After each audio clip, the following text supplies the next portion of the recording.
সাধারণত ম্যারাথনের কথা ভাবলে আমাদের চোখের সামনে ভেসে ওঠে ৪২ কিলোমিটার দৌড়ানোর একটা দৃশ্য, যেখানে দৌড়বিদ পুরো ঘামে ভিজে একাকার হয়ে যায়।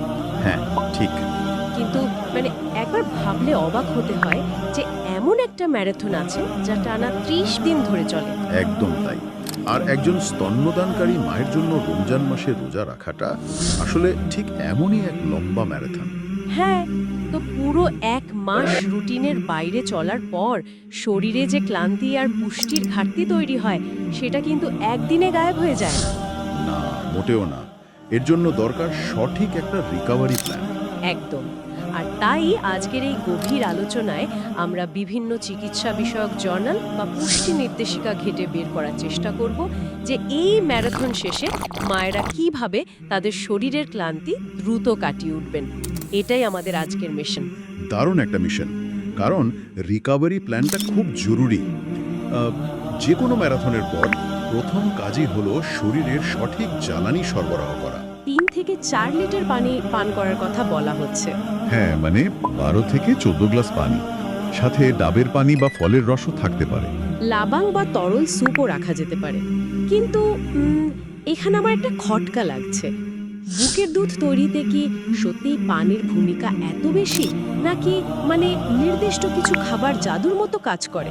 আচ্ছা, খটকা লাগাটা খুব স্বাভাবিক। তবে পানির বিষয়টা কোনো সাধারণ পরামর্শ নয়। এর বৈজ্ঞানিক কারণ হলো বুকের দুধের প্রায় ৮৭% হলো পানি। ওরে বাবা, ৮৭%! হ্যাঁ, তো প্রোটিন বা ভিটামিন যতই খাওয়া হোক না কেন, শরীরে যদি পর্যাপ্ত তরল না থাকে তবে দুধের উৎপাদন কারখানাটাই বন্ধ হয়ে যাবে। মানে পানি হলো এখানকার একদম বেসিক কাঁচামাল। বুঝতে পেরেছি। আচ্ছা, তার মানে পানি হলো কারখানার মূল উপাদান, আর পুষ্টি হলো সেই কারখানার মেশিনারি সচল রাখার জ্বালানি। ঠিক ধরেছেন। পুষ্টির দিক থেকে দেখলে শরীর দ্রুত পুনরুদ্ধারে প্রোটিন, মানে ধরেন মাছ বা মুরগির মাংস। হ্যাঁ, ডিম আর ডাল এগুলো কিন্তু খুব জরুরি। সাথে ভিটামিনের জন্য তাজা ফল আর সবুজ শাকসবজিও লাগে। একদম। তবে ঐতিহ্যগতভাবে আমাদের দেশে কিন্তু কিছু নির্দিষ্ট খাবারের কথা বলা হয়, ওই সুপার ফুডগুলো, যেমন লাউ, কাঁচা পেঁপে, তারপর শিং বা মাগুর মাছ। এগুলো কি আসলেই কাজ করে? হ্যাঁ, বেশ ভালো কাজ করে। সাথে কালো জিরা, মেথি, রসুন আর ওটস, এই খাবারগুলো প্রাকৃতিকভাবে দুধের প্রবাহ বাড়াতে দারুণ কার্যকর। আচ্ছা, এর পেছনের বিজ্ঞানটা আসলে কি? বিজ্ঞানটা হলো এই খাবারগুলোতে নির্দিষ্ট কিছু এনজাইম এবং উদ্ভিজ্জ উপাদান থাকে। এগুলো সরাসরি মায়ের শরীরের দুধ উৎপাদনকারী গ্রন্থিগুলোকে উদ্দীপ্ত করে। ও আচ্ছা।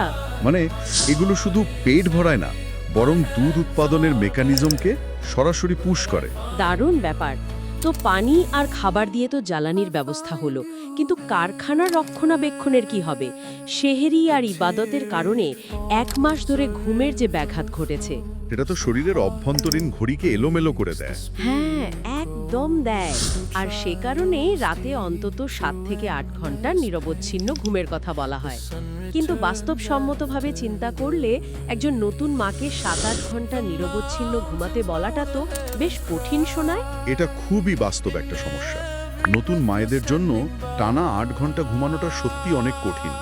কিন্তু এখানে বিষয়টা হলো অধিকার দেওয়া। মানে দিনের বেলায় ঘুমিয়ে নেওয়া। ঠিক তাই। রাতে যদি টানা ঘুম নাও হয়, দিনে শিশু যখন ঘুমাবে তখন মাকে নিজের কাজগুলো ফেলে অন্তত বিশ্রামটুকু নিতে হবে। এর একটা বড় কারণ আছে। কি রকম কারণ? শরীর পর্যাপ্ত বিশ্রাম না পেলে এবং মানসিক চাপে থাকলে স্ট্রেস হরমোন বেড়ে যায়। আর এই স্ট্রেস হরমোন সরাসরি দুধের প্রবাহ কমিয়ে দেয়। তার মানে স্ট্রেস হরমোন এখানে একটা ব্লকার হিসেবে কাজ করছে।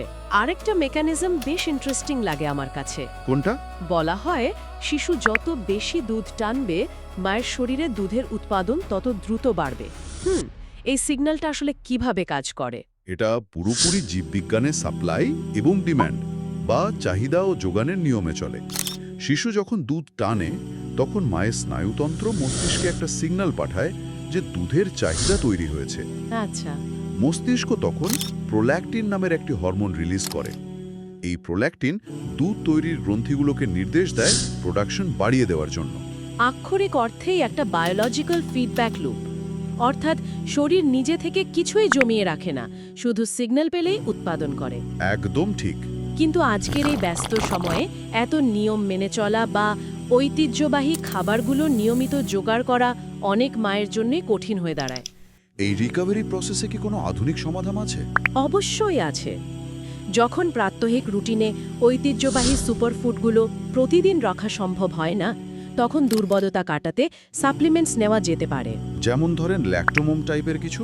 হ্যাঁ, ল্যাক্টোমমের মতো প্রাকৃতিক উপাদান সমৃদ্ধ সাপ্লিমেন্টগুলো রুটিনে যুক্ত করা যেতে পারে।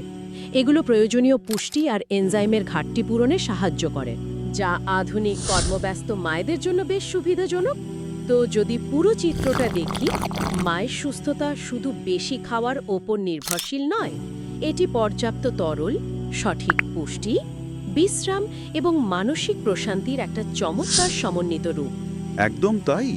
এই তথ্যগুলো মানবদেহের অসাধারণ ঘুরে দাঁড়ানোর ক্ষমতা সম্পর্কে আমাদের একটা পরিষ্কার ধারণা দেয়। সত্যিই তাই।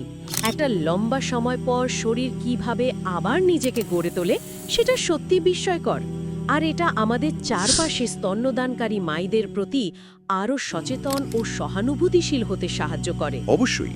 আজকের আলোচনা শেষ করার আগে একটা ভাবনার বিষয় রেখে যেতে চাই।